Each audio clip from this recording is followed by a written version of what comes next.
Alright, so next topic is obviously going to be over-under predictions.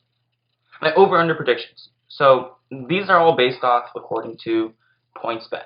So you can go check it out, make your own predictions, all that stuff. But I'm going to start off with one of the ones that I think is kind of close, almost there, but I think it's just not quite there. And that's the Packers, the Green Bay Packers. Their over-under bet line is 9.5 wins. 9.5 wins. Now for me this is kind of tough because, Aaron Rodgers, he's great, but he hasn't been to the playoffs in quite some time. He hasn't had that winning record in quite some time. You can say Mike McCarthy contributed to that failure, and he probably did, but it's also a bit of Aaron Rodgers. But he has a new head coach, Matt LaFleur, to towards Achilles while playing basketball, which is kind of unfortunate, obviously. But I still have him going under 9.5 wins, probably near that 9-win mark, 8 wins. But yes, you can look at the schedule and say, okay, they play Chicago twice. They probably split that, so that's 1 win right there. They probably split the Minnesota 2-game stretch, and then also they probably beat Detroit in both of their matchups. That's 4 wins right there. And then they have Denver. They probably win that, so that's 5. Philadelphia, probably lose that. Dallas, maybe lose that. Oakland, they're going to win that, let's be honest. Kansas City, not really. Chargers, not really. Carolina, maybe it's up in the air. San Francisco, maybe it's up in the air. It was a really close game last season with C.J. Beathard, I believe, starting. I think it might have been C.J. Beathard, but really close. And then New York, probably going to win that, and Washington probably going to win that. So that's around 9-10. So it's like right there. But I think that the main thing why I have them only getting to 9 wins, under 9.5 wins, 9 or 8 wins, is because it's a new form of, it's a new coach with a new scheme, and Aaron Rodgers has a lot of bad habits built up, and it's going to take time to remove those bad habits if he really wants to. There's going to be times during the season where he's going to revert back to them when it matters the most, and he's going to be like, this is all I know, and I don't want to rely on that when it matters the most. So it's going to be breaking some of the habits, and if there's any point in the season where they start losing, like 2-game or 3-game loss, or losing streak, he's probably going to be like, hey, this new Matt LaFleur coaching does not work. His new schemes, his plays don't work. So I'm going to go back to what I know and what I know best. And that's the reason why I have him under. Now for the LA Chargers, their over-under is at 9.5, the same as the Green Bay Packers. But I have them over. And let's be honest. Who in their right mind would bet the Chargers under? It's a guaranteed over. Well, I wouldn't say guaranteed, but it's pretty close to guaranteed. Pretty close to guaranteed. And I don't need to look at the schedule for this. They play against the Raiders twice, they're going to win that. Broncos twice, they're going to win that. Probably split with the Chiefs. So that's like 5 wins right there. All within the division. And then they'll win some outside of the division because they're great. They're great. They got all the pieces right there. And based off last season, they're probably thinking, hey, if we had home field advantage against the New England Patriots, that game probably could have gone a lot different. Probably doesn't end up being a butt whooping. And they probably don't play the Patriots early on. They probably play whoever the Chiefs played. It was such a blowout that the Colts, that's what it was. And they play against the Colts and they probably win that and they go to the conference championship to play against the Chiefs or the Patriots. So I think that they probably want to make that push for the division title guaranteed playoff spot. Don't have to play an extra game and try to go for that first round bye. Now for the Philadelphia Eagles, their over-under is at 10. And it's a tricky one, but I have them over.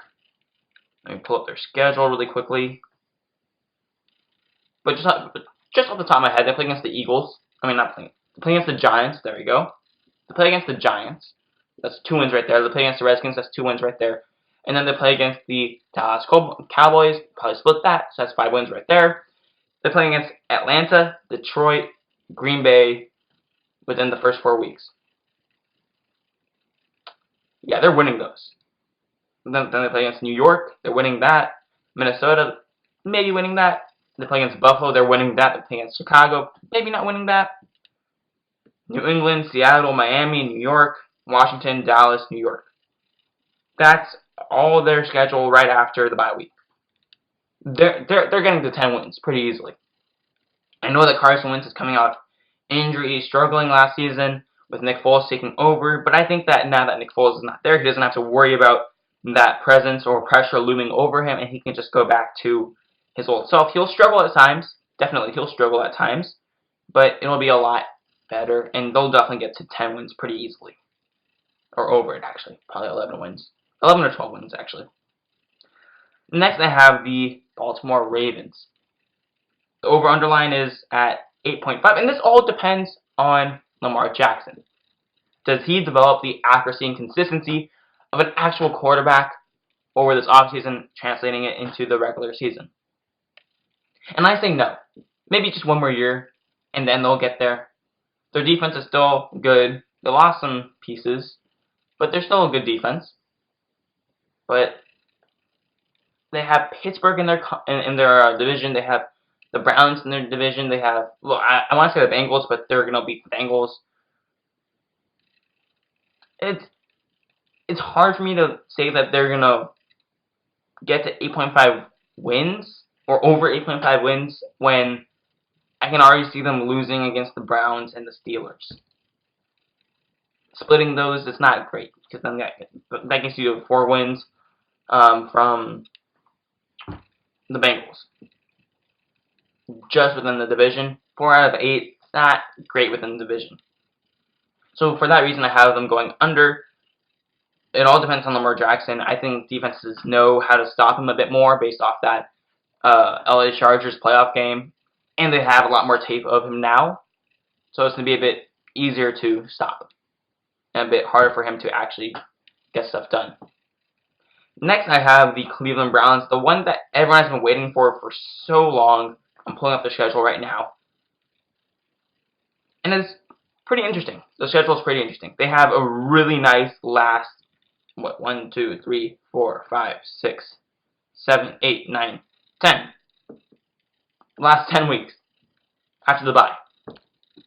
After the bye week, they have New England. They're probably going to lose that. It's going to be really, really close coming off a bye week because they're going to have time to prep for that, time to rest for that, prep for that, all that stuff. But then they have Denver, Buffalo, Pittsburgh, Miami, Pittsburgh again, Baltimore, Cincinnati, Arizona, and they finish off the season with Cincinnati.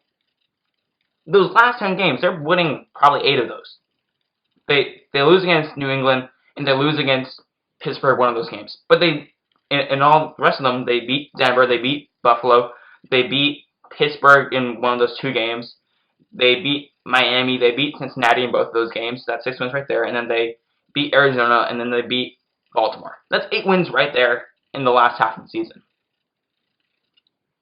8 wins in the last 10 games. So right there, over-unders at 9, they're already at 8, and I don't think that they're going 0-6 to start off with. I think they're getting to 10 wins. There's going to be some turmoil there. And the only reason why I have them going this far, and you can say, hey, but you have the Packers losing, going under 9.5 wins, and you have the Browns going over 9.0 wins. Why? And I think part of it's the reason why is that I just think that the Browns have the talent there, and unlike the Packers, Freddie Kitchens was already there. He was the running back coach for the Browns early on, moved up to the offensive coordinator, and now up to the head coach, rather than Matt Floor, who's kind of just dropped right in there. So I think that they already got the chemistry all there, and I think that now they're pushing towards more of a cohesiveness. A cohesive offense, and they're blending Odell Beckham into it, and I don't think it's going to be much of a problem. There's going to be some turmoil early on, but aside from that, I think it's going to be pretty nice and neat and clean. Thank you for listening to the G-Truth, the one and only good truth, with your host, myself, Giovanni Canales. Be sure to like and subscribe if you're listening to this on YouTube, on my channel, Gio Canales. You can look it up on YouTube. And also be sure to subscribe or follow this podcast on your favorite podcasting app. And be sure to stay tuned and return whenever I upload another podcast. It's going to be probably weekly.